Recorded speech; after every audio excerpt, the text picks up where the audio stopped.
Le Fonds de solidarité FTQ est fier de présenter Les Dérangeants. Que vous souhaitiez devenir les premiers, les meilleurs ou les plus grands sur le marché, on prête main forte à des entreprises aux quatre coins du Québec. Au fond, on fait plus qu'investir. On s'investit dans vos projets. Visitez le fonds ftq.com/entreprise.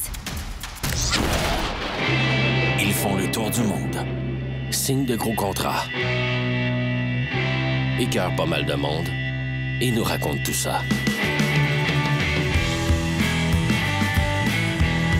Voici Les Dérangeants.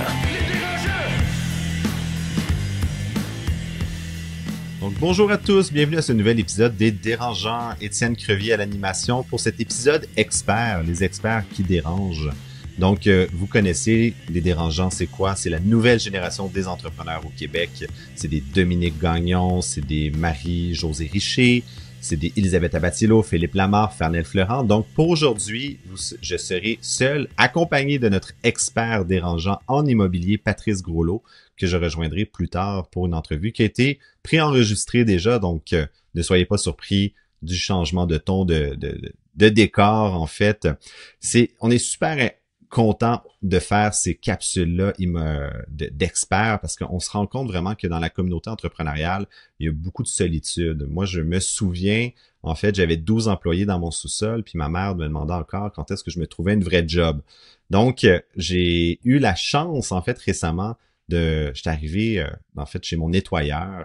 On en avait parlé déjà dans un épisode avec Dominique. Puis, quand j'arrive dans le nettoyeur, je suis comme, mais mon Dieu, j'entends ma grosse voix en background. Qu'est-ce que c'est? Ben, finalement, c'était les dérangeants qui jouaient.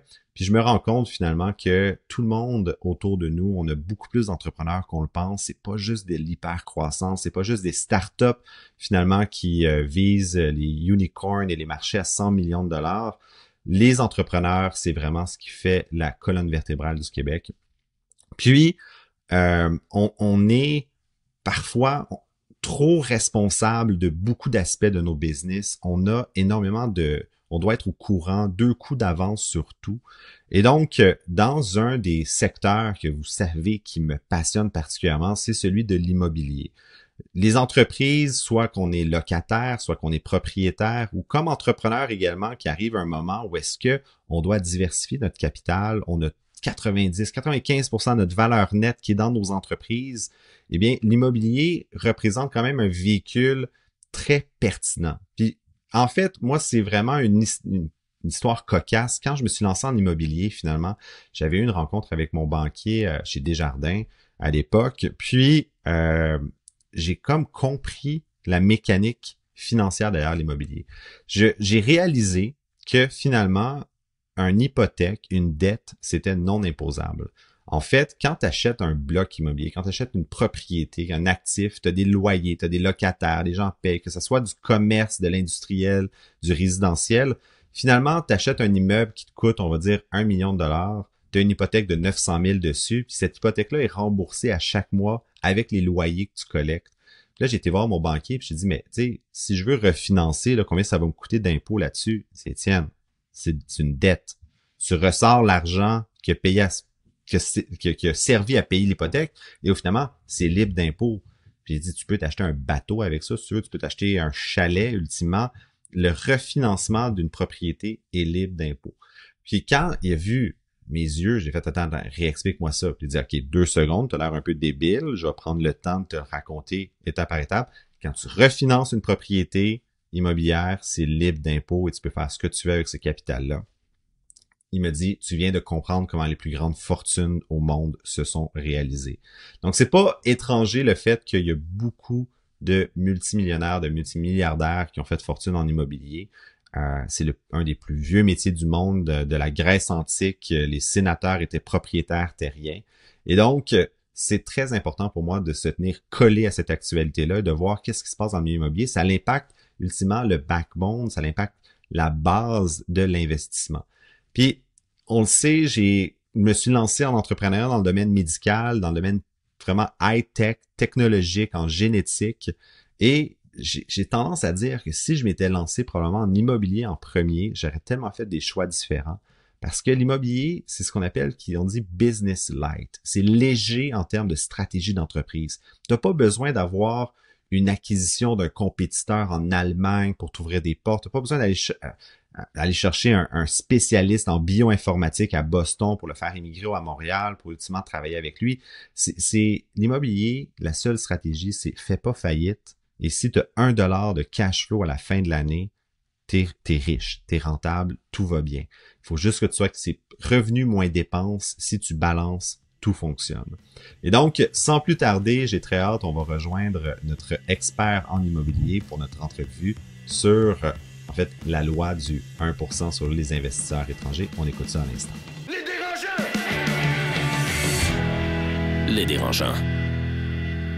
Pour notre première capsule immobilière, en fait, on a la chance d'avoir Patrice Groslot, qui est propriétaire de Angle Invokers Montréal et Toronto, également aussi propriétaire de McGill Immobilier. Il a roulé sa bosse depuis plus de 20 ans dans le domaine immobilier à Montréal, au Québec et à travers le Canada. Il en a vu des vertes et des pas mûres. Donc, merci beaucoup, Patrice, de te joindre aux dérangeants pour cette saison. Ça fait plaisir, merci de l'invitation. Et dis-moi, question d'entrée de jeu, pourquoi avoir accepté d'être un dérangeant expert, un expert qui dérange dans le marché? Ben écoutez, j'ai écouté les saisons précédentes et j'ai aimé le concept, j'ai aimé l'approche un petit peu différente. On sent que les gens sont libres d'exprimer leurs opinions, alors j'aime les vraies discussions franches et c'est ce que je compte faire sur l'immobilier aujourd'hui. C'est vrai, il faut être un libre penseur pour être un peu irrévérencieux et il faut pas avoir trop de conseils d'administration ou d'investisseurs qui nous empêchent de dire ce qu'on pense vraiment. Et c'est ton cas, en fait, parce que étant dans ta position, tu peux voir, tu as une vue sur le marché et tu as tes opinions. Aujourd'hui, en fait, on va parler du ban qu'il y a sur les acheteurs étrangers en immobilier au Québec, à travers le Canada, en fait, parce que c'est une loi fédérale qui a été passée par le gouvernement Trudeau d'essayer de dissuader des acheteurs étrangers, on va le dire, donc la Chine et autres pays qui pouvaient venir, dans le fond, s'approprier l'immobilier. C'est un problème qui était absolument foisonnant à Toronto, à Vancouver, mais que Montréal n'a pas été épargné quand même. Donc, je serais curieux d'avoir ton opinion. Est-ce que on a beaucoup d'acheteurs étrangers au Québec? C'est un peu le problème de toutes les mesures fédérales, c'est souvent on prend une problématique qui est très régionale et l'on applique un gros plaster pan-canadien. Donc, c'est évident là, que si on prend les villes logiques d'un point de vue immobilier, là, Vancouver, Toronto, Montréal, les trois marchés majeurs, la problématique était vraiment évidente du côté de Vancouver. Toronto peut-être à 50% là, du volume de problématiques et à Montréal, c'était négligeable. Le problème avec ce règlement-là, c'est vraiment d'essayer de régler un problème relativement niche, un peu à la dynamite, là. Je pense qu'il y avait moyen, il y avait moyen d'y aller. Ils ont plus pris une sniper. bombe nucléaire pour tuer un moustique, là. C'est ça que tu essaies de me dire. Exactement. C'était une promesse électorale, je pense, qui a été exécutée un peu à la va-vite. Ma conjointe, qui est mon associée, Debbie, parlait même avec des gens là, au ministère entre Noël et le jour de l'an avant que la loi rentre en vigueur. Et on sentait que la loi n'était pas détaillée encore et nous, notre impression, c'est qu'on allait attendre les différentes poursuites pour faire les amendements. Et c'est ça, d'arriver avec les exemptions possibles. Et il y en avait une majeure, nous, qui allait potentiellement nous affecter. C'était évidemment tous nos acheteurs étrangers qui avaient acheté dans nos projets à être livrables dans les années du ban. Et il y a un promoteur du centre-ville qui a pris la balle au bond, qui est allé devant les tribunaux pour finalement faire accepter les contrats qui étaient déjà en vigueur avec des non-résidents, même si l'acte notarié allait être passé le 1er janvier.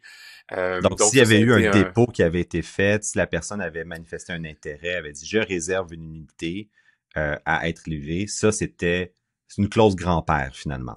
Exactement. Sur les contrats qui étaient fermes, ça devenait une clause grand-père. Et ça aurait été un peu l'hécatombe là, pour certains projets. J'imagine. Nous, historiquement, on a toujours eu, je dirais, peut-être un 15% d'investisseurs dans nos différents projets immobiliers. La problématique, c'est que c'est le calcul que le gouvernement faisait, c'était en forçant ce règlement-là, on va libérer un 15% d'inventaire qui va être acheté sur une base plus locale. Mais ça, c'est mal c'est mal connaître le marché. Ce que ça a fait, c'est que, évidemment, les points de bascule pour qu'un projet voit le jour ou soit annulé, c'est très, très fragile. Donc, nous, notre 15% d'acheteurs étrangers, c'est souvent ça qui nous faisait arriver à un 70-75% de prévente, qui faisait que le projet devenait viable, qui faisait on passait notre prêt mézzanine à risque au prêt de construction bancaire traditionnel. Donc, quand on reste à du 50-60 et que là, on fait une vente, il y en a une qui est annulée parce qu'on est hors délai sur les livraisons, souvent, les projets ne voyaient pas le jour. Donc, c'est pas 15% qu'on libérait, c'est le 85% qui devait être des acheteurs locaux qui disparaissaient du jour au lendemain. Donc, ça a eu complètement l'effet inverse. Et c'est le problème aussi, c'est tous ces règlements municipaux, provinciaux, nationaux, c'est de penser que les promoteurs immobiliers à Montréal, au Québec, au Canada, investissent leur propre argent. Au fond, les promoteurs immobiliers, c'est des chefs d'orchestre qui montent un projet immobilier, qui vont engager des firmes d'architectes, différentes firmes spécialisées dans des études, évidemment, vont aller voir des financiers qui ont toutes les options sur la planète possible, que ce soit immobilier, boursier ou ainsi de suite. Donc, on ne peut pas forcer des investisseurs à investir dans un projet immobilier s'il n'y a pas de rentabilité. Donc, en mettant des règlements, des lois qui viennent retarder la vélocité des projets, on coupe dans la rentabilité et à une certaine rentabilité trop faible, l'investisseur se retire et le projet ne voit pas le jour. Donc, l'inventaire ne fait que diminuer. Fait que c'est des cours d'économie 101 que malheureusement certains politiciens font des cours d'économie pendant leur mandat sur le dos évidemment des forces naturelles off-demande. Donc c'est très dangereux là, quand on commence à essayer d'influencer le cycle économique naturel. Est-ce que le modèle est parfait? Non, absolument pas, mais c'est le modèle qu'on a. On n'en a pas un meilleur pour le moment et entre-temps, il faut vivre avec.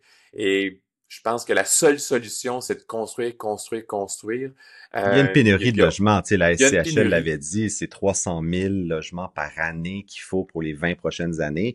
Et je crois qu'en mise en chantier, on était quelque chose comme à 45 000 ou 50 000. Là, je ne veux pas dire des faux chiffres. Même si on prenait la meilleure année de tous les temps au Québec et qu'on augmentait cette meilleure année historique de 50%, on serait même pas capable de couvrir 50% de la demande d'ici 2030. Et pour avoir fait différentes conférences justement avec la SCHL et certaines banques, on commence même à entendre là, dans les coulisses, on parle de 2040. Là. Donc là, que la pénurie de logements va se perdurer jusqu'en 2040. Moi, je commence à y croire fortement. C'est à peu près impossible. On n'a pas la main-d'œuvre pour construire tout ce qu'il y a à construire. Et le déficit est beaucoup trop grand. Là, mais ton sujet, je t'arrête immédiatement parce qu'il est super intéressant, c'est qu'il couvre à la fois la pénurie de logements, il couvre à la fois la rentabilité d'investissement immobilier. On a une pénurie de main-d'œuvre, comme tu le mentionnes. Donc, la solution est absolument, tu sais, c'est un marasme là, dans le neuf, la mise en chantier de sortir des immeubles de terre. Moi, j'ai vu Brivia, le groupe Brivia, qui est quand même derrière des gros projets comme le Square Phillips à Montréal, la Tour des Canadiens.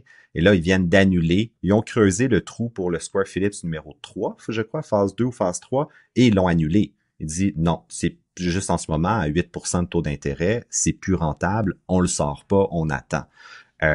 Donc, si on continue de mettre des bâtons dans les roues des promoteurs, ça va pas voir le jour. Mais d'un autre côté, elle est où la solution pour être capable d'augmenter l'inventaire? Mais quand on regarde, pourtant, Toronto y arrive, ils augmentent la cadence, Vancouver augmente la cadence. Donc plus de permis, plus... exactement, je pense qu'il y a une bureaucratie... au contraire, on voit évidemment les gros promoteurs, les gros contracteurs comme faisant partie de la solution et non pas comme faisant partie d'un pseudo-problème. Je pense que la problématique au Québec ne vient pas des différents arrondissements au niveau des départements d'urbanisme et tout ça. On a des très, très bons architectes, urbanistes et tout ça à Montréal, mais je pense qu'il y a des guerres politiques, il y a des dossiers qui se ramassent en dessous de certaines piles sans nécessairement de justification. Et là, je pense que c'est ça le problème qu'on n'a pas au Québec ou à Montréal. C'est une vision urbanistique à long terme qui passe le cycle des élections. À un moment donné, il faudrait avoir un plan 10 ans, 20 ans, 30 ans, et que là, le prochain maire qui rentre, même s'il n'est pas du même parti, on fait confiance aux spécialistes qui ont étudié dans le domaine, qui viennent de l'industrie, et là, on continue le plan c'est ça, 25, même voire 50 ans. Quand j'entends, on va toujours nommer là, les pays scandinaves, c'est pas des villes avec des gabarits équivalents, et en plus, c'est des villes qui ont commencé à s'attaquer au problème il y a 50 ans. Donc, c'est pas, on essaie de régler un problème qui date de dizaines et de dizaines d'années en 4 ans. C'est impossible. C'est absolument, absolument impossible. C'est du wishful thinking, puis en effet, on fait juste reporter le problème à plus tard. Je veux revenir sur le sujet initial qui est le ban des investisseurs étrangers. En fait, des acheteurs étrangers, pas des investisseurs, ce qui devient un peu la même chose parce que une personne à Shanghai qui s'achète un condo ou une maison à Montréal, pour lui, c'est un investissement. C'est pas sa résidence principale. Il l'achète pour s'asseoir dessus un peu puis venir de temps en temps. La loi prévoyait, dans le fond, une pénalité. Fait que je crois de mémoire que c'était 10% du prix d'achat qui pouvait être chargé, dans le fond, à l'acheteur si jamais il achetait. Moi, quand j'avais vu en 2022 ce ban-là qui était, dans le fond, dans les cartons qui en parlait, j'étais comme, bon, une maison d'1 million de dollars va se vendre 10 000 $ plus cher, so what? Un investisseur étranger va juste payer la pénalité. Mais là, ce que tu m'expliquais, en fait, c'est que c'est plus complexe que ça parce que il n'y a pas juste une pénalité, il y a carrément un blocage administratif, là. C'est ça, parce que je pense que même que la pénalité était même plus basse que ça, là. C'est ça, ouais, 5%, quelque chose comme ça. C'est ça, la problématique, c'est que le gouvernement peut te forcer à revendre la propriété sans profit. Donc, si c'est quelqu'un qui le faisait dans un objectif spéculatif, ben ça coupe un peu court l'objectif. Et surtout, c'est la Chambre des notaires qui avait clairement dit à ses membres de refuser toute transaction impliquant un non-résident. Donc, évidemment, s'il n'y a pas de notaire, il n'y a pas de transaction.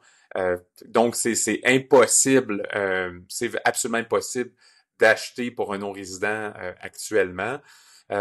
Mais c'est ça, le problème, c'est ça, c'est qu'au départ, 2 ans, on se dit on va vivre avec. Là, les gens deviennent imaginatifs. On fait une promesse d'achat, location jusqu'à la fin du ban, des choses comme ça. Il y avait différentes personnes qui avaient commencé à essayer de trouver des angles juridiques et tout ça pour pouvoir être exemptés ou des permis de travail, des choses comme ça. Mais là, au final, là, c'est quand l'extension de 2 ans.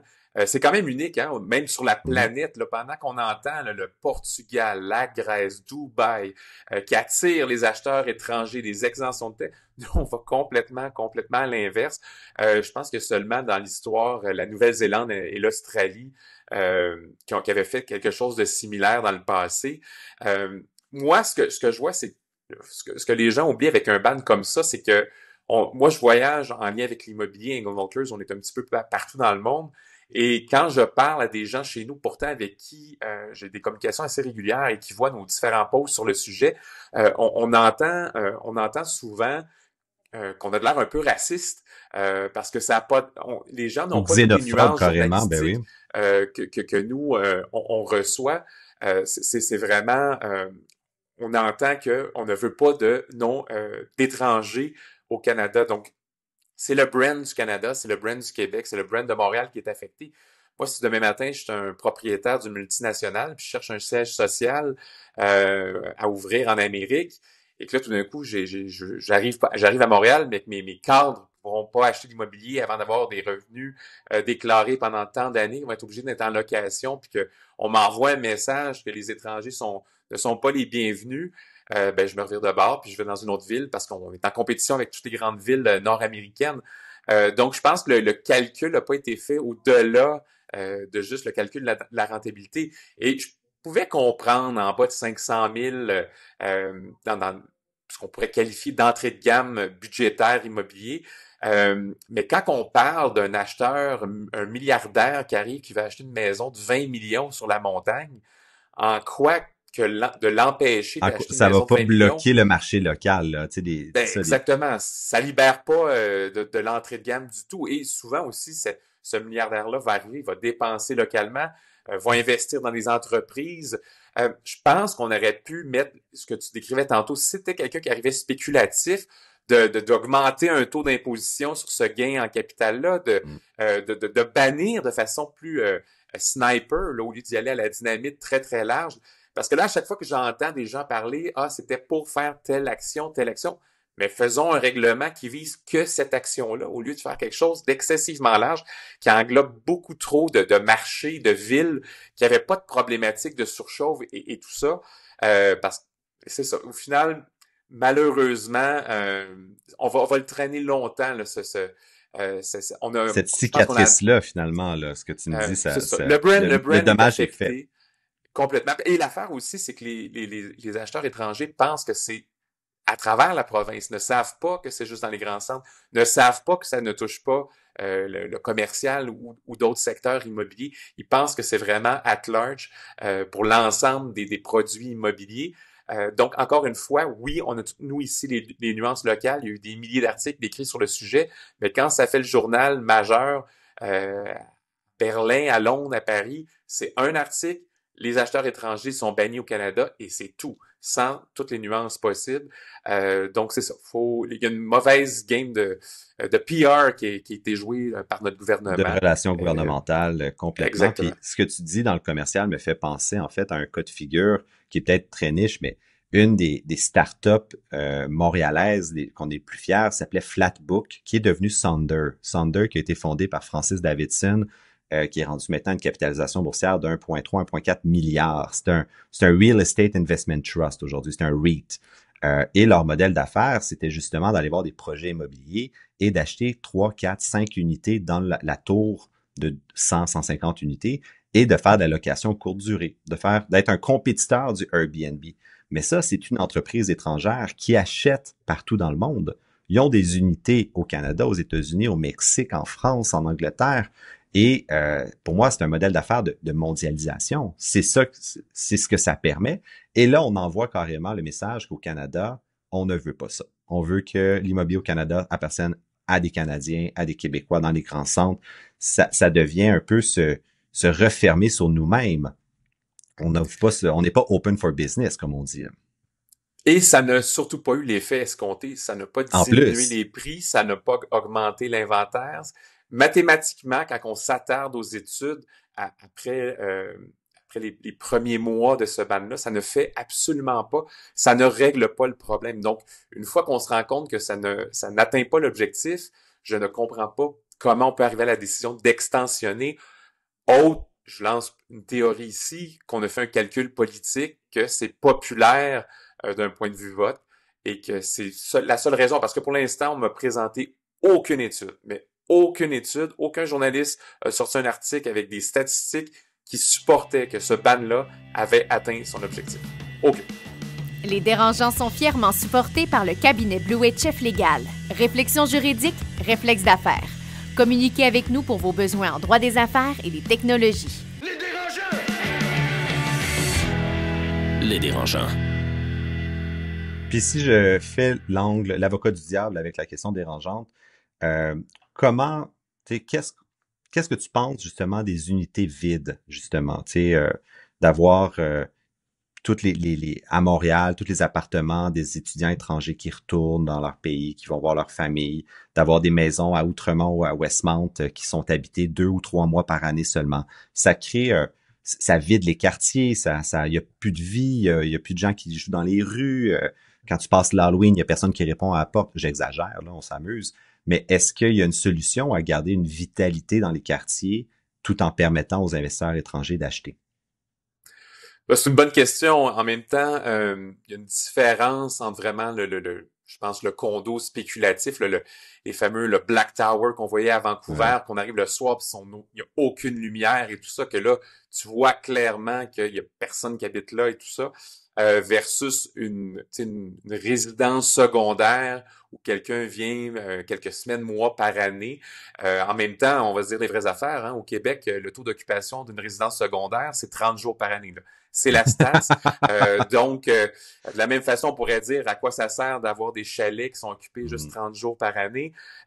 C'est ça. Moi, quelqu'un qui vient quand même 3 mois par année dans sa résidence secondaire, moi, j'aime pouvoir le faire si je décide un jour d'acheter, justement, comme je disais tantôt, en Espagne, au Portugal, ou peu importe. on est dans un concept de mondialisation et une fois qu'on commence à mettre des règles contraignantes, les gens vont tout simplement aller ailleurs et ça C'est la loi inclut du marché nos qui gagne. Québécois. Oui. Ça inclut nos Québécois à un moment donné quand on devient trop contraignant puis qu'on commence à envoyer un message que la réglementation, les taxations, je pense qu'on paie déjà là, assez de taxes, mais quand on dit qu'on va encore taxer et mettre des règles, inconsciemment peut-être, je pense qu'il y a des gens qui vont recommencer à regarder leurs options à l'international. Ça reste, on est dans un concept de mondialisation où il faut trouver le moyen d'harmoniser ces réglementations-là. Moi, quand je vois justement en France, qui sont beaucoup plus strictes, mais tu peux pas avoir l'Union européenne, avoir l'Irlande qui a pas les mêmes règles et tout ça. Je pense qu'on va devoir arriver à uniformiser les différentes règles, mais c'est sûr qu'on peut pas individuellement penser imposer tout ce qu'on pense imposer et ne pas s'attendre à ce que les gens viennent qu'à vouloir quitter ou quitter partiellement certains mois par année, et ainsi de suite, là. Puis dis-moi, en terminant, j'ai deux questions. Une question plus dérangeante, une question plus d'information publique. Est-ce que c'est vrai que Montréal est encore pas cher sur l'échiquier mondial? Est-ce que c'est vrai que justement se lancer en immobilier à Montréal ou d'acheter des condos à Montréal, ça reste quand même un bon deal? Montréal, je pense que le rattrapage s'est fait. Là, au fond, OK. on commence à être on s'en vient avec des proportions plus similaires à du Toronto, Vancouver. Cela dit, Montréal reste une grande métropole avec un niveau d'attractabilité important. Capitale universitaire du Canada, AI et tout ça. On a un bon, tout ce qui est start-up, tu le sais bien, on a vraiment une infrastructure dans tout le domaine des start-up au Québec qui est unique. Et ne pas oublier qu'on est la seule option francophone d'Amérique, ce que plusieurs voient comme un handicap. Le français est la 5e langue la plus parlée au monde en termes de nombre de pays pour lesquels c'est une langue officielle. Oui. Donc, on parle de la France, Belgique, Suisse, le Maghreb francophone, Algérie, Tunisie, l'Afrique francophone. Il y a un essor extraordinaire de richesse en Afrique. Donc, quand les gens recherchent leur option francophone en Amérique, on est la seule. Donc, je pense que les Ça, prix c'est un qu'on a bon point que tu aujourd'hui... dis. Puis, je vais juste faire une anecdote. Moi, quand je recrutais dans mon entreprise biogénique, moi, normalement, qu'un Belge ou un Suisse qui travaillait en bioinformatique, il voulait venir en Amérique, mais il choisissait Montréal parce qu'il parlait français. Tout à fait. Pour lui, il voulait vivre en Amérique, il voulait plus rester en Europe, mais tant qu'à y être, il allait venir dans une capitale où est-ce qu'il parlait la même langue. Et donc, on a un pouvoir d'attraction pour cette raison-là de plus que New York, Boston ou San Diego, là. C'est ça. Je dirais, est-ce qu'il y a encore des investissements intéressants à faire en immobilier au Québec? Absolument. La seule chose, c'est sur quel horizon on regarde. Je pense que de faire des deals et flipper court terme, ça, on est passé. Il y a beaucoup d'argent sur le marché actuellement, mais quelqu'un qui achète le fameux buy and hold et qui a une vision à plus long terme, je pense que justement avec les coûts de loyer qui vont continuer d'augmenter au fil des années, je pense que quelqu'un qui achète avec une vision à long terme, c'est encore très intéressant. Je pense que le Québécois va devoir faire le deuil de certaines choses, là. On était chanceux, là, les baby boomers, maisons, chalets, plein de voitures et tout ça, là, je pense que va falloir couper à gauche, à droite. Mais le cirque d'urbanisation des grandes villes, des grandes métropoles est universel. C'est juste que Montréal arrive à une étape comme toutes les autres grandes métropoles de la planète. Et il faut avoir la résilience. Montréal est une île. Il y a une densification naturelle. Et c'est toujours aussi la chose que je trouve triste un peu, c'est quand on parle des premiers acheteurs qui sont pénalisés avec le marché actuel. Il y a toujours un perdant, mais il y a toujours un gagnant. Les gagnants ont été les baby boomers. Imaginez la crise sociale s'il y avait eu un crash immobilier. La majorité des baby boomers ont sauvé leur retraite en vendant de l'immobilier au prix qu'ils ont pu vendre. Ils vont en location, résidence, ainsi de suite. Ils peuvent être là jusqu'à 120 ans au prix qu'ils ont vendu leur résidence principale, leur résidence secondaire. Donc, oui, les premiers acheteurs écopent, mais les baby boomers ont gagné. Et je pense qu'au niveau société, ça aurait été un fardeau financier énorme si il y avait eu un crash immobilier. Puis je me souviens d'un article que j'ai lu, je pense que c'était dans The Economist ou dans le Times.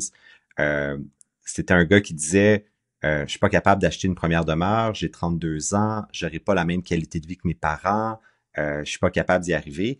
Puis on lisait l'article, on se disait, mon Dieu, ça a été écrit en 2024. Et non, c'était un article de 1983. Donc, Oui. comme quoi, tout se répète. On regarde. Et les baby boomers qui pensaient ne pas y arriver, finalement, sont une génération qui prennent leur retraite avec 140 trilliards de dollars en banque, si je me trompe pas. Puis, donc, moi, j'ai confiance que notre génération aussi, les plus jeunes, vont s'en sortir finalement.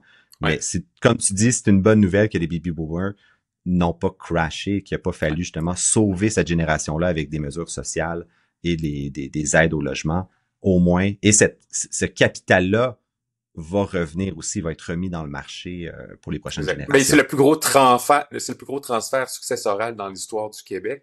Donc, évidemment, si tes parents, grands-parents vendent à bon prix, souvent, ils vont aider fiston ou le petit-fils avec le cash down initial. Donc, il y a un transfert, un va redonner à l'autre. Mais c'est ça, je pense que faut juste se résilier. Et l'affaire aussi, c'est que l'immobilier n'est pas le même. La maison type aujourd'hui n'a pas le même gabarit. Moi, où est-ce que j'ai grandi sur la rive sud, j'avais deux amis qui étaient relativement fortunés, mais on avait tout le même gabarit de maison. On n'avait pas de boudoir et de chambre d'amis et tout ça.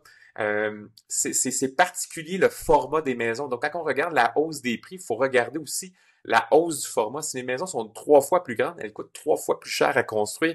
Elles ne sont pas les mêmes que dans les années 70. Et la qualité des constructions aussi dans les condominiums, c'est la même chose. Les tours de copropriété des années 90-2000 ne sont pas équivalentes. On n'avait pas le même prix au pied carré, donc on n'était pas capable de faire le même type d'architecture, de faire les mêmes types de finitions. Les projets aujourd'hui sont souvent de meilleure qualité, que ce soit architectural, de qualité de finition, matériaux. Donc, on compare pas toujours la même chose non plus. Fait qu'il faut faire attention. Ben écoute, super intéressant. J'aurais encore, pour vrai, 1000 questions. Je me dis, une prochaine capsule, il va falloir parler de l'immobilier commercial, des tours à bureaux, le post-COVID. Mais écoute, je vais me garder des munitions pour des prochaines conversations. Merci beaucoup, Patrice Groslot. On peut te suivre sur toutes les plateformes. Écoute, tu es très actif. Instagram, Facebook, LinkedIn, Angle & Volkers, Montréal, Toronto. Merci beaucoup pour ta participation. Les dérangeants! Les dérangeants. Encore une fois, merci beaucoup à notre expert Patrice Groslot de McGill Immobilier, Angle & Volkers. C'était vraiment très intéressant. Puis on va le retrouver plus tard dans la saison également pour d'autres capsules. Et n'hésitez pas à nous écrire, à nous envoyer vos questions que vous pourriez avoir pour nos différents experts. On en a de tous acabit, que ce soit en RH, en AI, que ce soit en immobilier, justement en finances personnelles, en économie, en M&A. Donc, on est capable de couvrir beaucoup de champs et d'aller aider la communauté entrepreneuriale, de vous aider dans vos entreprises. Vraiment, on veut être collé à la réalité. C'était super intéressant et sans plus tarder, comme à chaque épisode expert, on a aussi la Startup de la semaine présentée par Québec Tech et anciennement Startup Montréal. Donc, cette semaine, on reçoit Fiona Wilson et Maxime Dimidstein de Phoenix Impact. Ne soyez pas surpris, on a déjà reçu Fiona et Maxime dans un épisode avec Astérix de Québécois, où est-ce qu'on couvrait les bourses Pierre Péladeau. En fait, Phoenix Impact a vraiment raflé tout ce qui existait en termes de bourses et prix dans la communauté entrepreneuriale Startup de Montréal en 2024. C'est vraiment une jeune pousse à suivre. Et c'est ma collègue Marie-Claude Duquette qui a tourné l'entrevue plus tôt cet été. On rejoint Marie-Claude de ce pas pour la présentation de Phoenix Impact. L'entrevue de la semaine, une présentation du quartier général de l'audace du Cégep de Saint-Jérôme, un environnement unique au Québec pour étudier en entrepreneuriat ou démarrer son projet d'affaires. Passer de rêveur à entrepreneur, visitez qgda.ca. Fiona, Maxime, bienvenue, cofondateur de Phoenix Impact. Là, juste brièvement, en 2 phrases, comment est-ce que vous pouvez me décrire la nature de vos services? Phoenix Impact, on est une compagnie qui aide le secteur des sciences de la vie à réduire ses déchets plastiques. Puis on fait ça en développant des technologies qui permettent de nettoyer les plastiques de laboratoire. Donc là, je parle de pipettes, tubes à essai, des choses comme ça, pour que les chercheurs puissent les réutiliser plutôt que de les envoyer à l'incinérateur. OK. Comment vous est venue cette idée très nichée, là? Justement, ça vient du fait que moi, en plus d'être entrepreneur, je fais aussi un doctorat en génie biomédical à l'École Polytechnique. Puis c'est justement au travers de mon doctorat où je suis en laboratoire tous les jours, où j'ai découvert l'étendue de la quantité de plastique qu'on peut utiliser. Puis en voyant ça, je me suis dit, mais il faut faire quelque chose. C'est pas normal que chez nous, on nous apprend à trier, on nous apprend à recycler, puis on arrive dans un environnement professionnel où ça se fait absolument pas. Donc, j'ai commencé à chercher ce qui existait, puis j'ai réalisé qu'il n'y avait rien d'adapté. Donc, c'est en parlant avec Max après qu'on a vraiment développé notre modèle. C'est sûr que pour nous, ça a toujours été super important, l'impact, puis c'est vraiment notre mission première en tant qu'entreprise, de maximiser cet impact-là. Donc, au niveau de l'entreprise, c'est vraiment c'est une vision de réduire les plastiques. Donc, on voudrait atteindre une réduction de 80% des plastiques de laboratoire. Puis, c'est 5,5 millions de tonnes chaque année donc, qui sont utilisées par les sciences de la vie, donc plus que ce que le Canada génère chaque année, tout secteur confondu. Oui.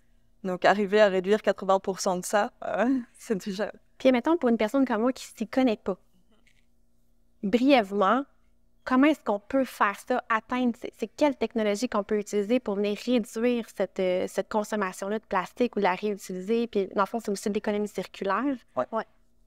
Comment? Exactement. Donc, c'est une nouvelle technologie, mais aussi une nouvelle façon de faire, un nouveau modèle, un modèle circulaire.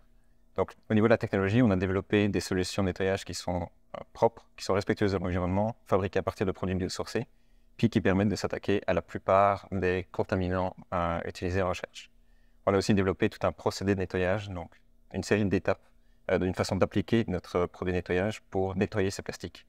Ce qui permet de les faire entrer vraiment dans une boucle. Donc, ils sont actuellement récupérés auprès des centres de recherche quand ils sont usagés. Puis, actuellement, ils sont acheminés jusqu'à l'incinérateur. Et... Nous, ce qu'on vient faire, c'est qu'on vient interrompre ce trajet-là. On ramène ça dans nos installations, on nettoie, on stérilise, et puis on ramène les plastiques aux chercheurs pour qu'ils puissent les réutiliser directement. Wow! Puis, jusqu'à maintenant, c'est quoi le plus grand défi auquel vous avez fait face? Ça, c'est une question difficile. Ouais. Je pense qu'un grand défi en entrepreneuriat, c'est de faire des choix. Il faut décider quelles sont les priorités, où est-ce qu'on peut mettre nos ressources parce qu'on a des ressources limitées. Il y a souvent des belles opportunités qui sont un peu brillantes, mais qui ne sont pas forcément, au final, ce qu'il y a de mieux pour la business. Aligné avec la vision. Là. Arriver à abandonner certaines idées alors qu'au départ, on les trouvait super. Oui. Juste se rendre compte que c'est pas ça qui est le mieux pour la vision qu'on s'est fixée à long terme. Puis arriver à abandonner ces idées-là, c'est difficile. Ah, j'imagine. Puis, où est-ce que vous voyez dans 3 ans pour l'entreprise? Dans 3 ans, on espère être dans 3 grandes cités de la biotech en Amérique du Nord. Puis avec comme objectif d'être dans 10, dans 5 ans, pour justement maximiser cet impact et aller chercher jusqu'à 500 à 1000 tonnes de plastique par an qu'on peut dévier de l'incinération. Mais je vous le souhaite, parce qu'on va vraiment vivre dans un monde meilleur. Bien, félicitations. C'était un plaisir de vous recevoir. Merci beaucoup pour nous aussi. Les dérangeants. C'est toujours un plaisir d'entendre Fiona et Maxime présenter Phoenix Impact. J'adore cette entreprise, vraiment, dans l'économie circulaire où est-ce qu'il y a énormément de déchets. Moi, je trouve qu'il y a un marché. C'est super intéressant parce que la même technologie, de mon côté, qui est appliquée à différents champs d'expertise, que ce soit, par exemple, on l'a vu, il y a eu des entreprises comme Polystyver qui recyclaient le styromousse, où est-ce que c'était dans les foyers, les ménages. Là, on est vraiment dans les laboratoires de recherche, le plastique, qui est un centre vraiment de gaspillage faramineux. Puis, c'est un exemple typique de choisir sa niche. En fait, on est capable de prendre une technologie et de l'appliquer, peu importe à quel domaine, que ça soit B2C, B2B, industriel, quand on est capable de faire une bonne segmentation de marché et d'aller voir notre impact et d'aller chercher une proposition de valeur quantifiée, de dire je réduis de 35%, je réduis de 55% le gaspillage dans cette industrie, dans cette niche-là, c'est là qu'on a vraiment une différenciation. Et moi, je trouve que c'est ça la force de Phoenix Impact, c'est qu'ils ont une différenciation effective très, très puissante. C'est qu'ils ne font pas 1001 trucs. Ils essaient pas de révolutionner les centres de tri des municipalités at large. Ils vont pas dire, ben moi, je recycle la peinture, je recycle le bois d'œuvre, les clous, le minerai. Non, ils disent, on a vraiment notre niche, on est les meilleurs dans les laboratoires académiques de recherche pour le plastique. Quand tu as trouvé cette niche-là et que tu es capable de quantifier qu'il y a une économie, qu'il y a un impact que tu peux avoir avec ta technologie, c'est beaucoup plus facile d'aller chercher justement ta part de marché.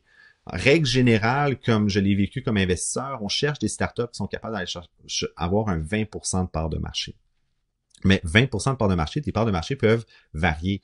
que ce soit des Golden Retriever à 3 pattes aveugles albinos, si tu es capable d'aller chercher 20% de ces parts de marché-là, c'est déjà très bon. Ensuite de ça, il faut que la taille de marché soit intéressante. Donc, on vise absolument des marchés d'au moins 100 millions, 150 millions pour commencer. Mais si tu prouves comme entrepreneur que tu as 20% d'une part de marché, qu'on va dire, qui fait 10, 15, 20 millions au début, et que tu es capable d'aligner d'autres verticales par la suite, que tu es capable de dire, ben, j'étais très bon en laboratoire académique, maintenant je suis en laboratoire industriel, puis ensuite dans les laboratoires gouvernementaux, puis tu alignes ces verticales-là une après l'autre, ça commence à être une business qui est pas pire intéressante. Et là, vraiment, que tu peux avoir quelque chose qui est durable et sain et qui a une belle croissance. Tu n'es pas obligé d'aller viser, par exemple, le marché de la Chine automatiquement. Trop souvent, j'entends des entrepreneurs qui me disent « Hey, Étienne, si j'avais 1% du marché des brosses à dents en Chine, je serais multimilliardaire. » Oui. Moi, ma réponse, c'est de leur dire « Si c'était facile, tout le monde le ferait. » Donc, cette approche-là qui est top-bottom, de dire 1% de marché d'1 milliard, c'est vraiment... c'est un wishful dream, c'est du rêve. Alors que ce que je préfère, c'est dire je suis capable de convertir 10 laboratoires académiques à chaque année pour les onboarder sur ma technologie, pour être capable d'aller faire une différence. Et voici comment je vais y arriver. Ça va me coûter 10 000 $ de coût d'acquisition du client par laboratoire. Avec tant de financement, je vais être capable et chaque laboratoire me ramène tant de revenus. Mais là, c'est beaucoup plus concret et c'est ce que je remarque chez Phoenix Impact. Ensuite de ça, dans le niveau du pitch, c'est sûr qu'on remarque beaucoup leur background scientifique. Et assurément, Fiona est une excellente présentatrice, mais il va falloir qu'elle sorte un peu de sa coquille. Moi, je sens qu'il y a un petit peu de gêne. C'est sûr que c'est des jeunes entrepreneurs. Il faut qu'ils prennent confiance en eux. Et s'ils veulent vraiment aller chercher la confiance des investisseurs et aller chercher du capital de risque, il va falloir prendre un petit peu de coffre et assumer qu'ils ont une belle business entre les mains et que c'est le temps de vraiment la déployer. Mais je trouve que le mix entre les deux, entre Maxime et Fiona, est très fort et très bon. Puis, je vais garder assurément Phoenix Impact dans ma ligne de mire. Donc, c'est déjà tout pour notre épisode de cette semaine. Merci encore une fois d'avoir été avec nous. N'hésitez pas à nous suivre, à nous ajouter, que ce soit sur Google Podcast, que ce soit sur Spotify, sur Apple Podcast. On est partout. Allez visiter le site www.lesderangeants.com. On a une foule de ressources pour les entrepreneurs, des chiffriers Excel, des templates. On est sur notre chaîne YouTube où est-ce que vous pouvez nous suivre dans nos enregistrements, que ce soit pour nos grandes entrevues, pour nos épisodes experts. On est toujours vidéo. Et c'était Étienne Crevier qui vous dit à une prochaine fois pour un prochain épisode des Dérangeants. Merci beaucoup. Le podcast de la nouvelle génération d'entrepreneurs au Québec. Les Dérangeants. Les Dérangeants!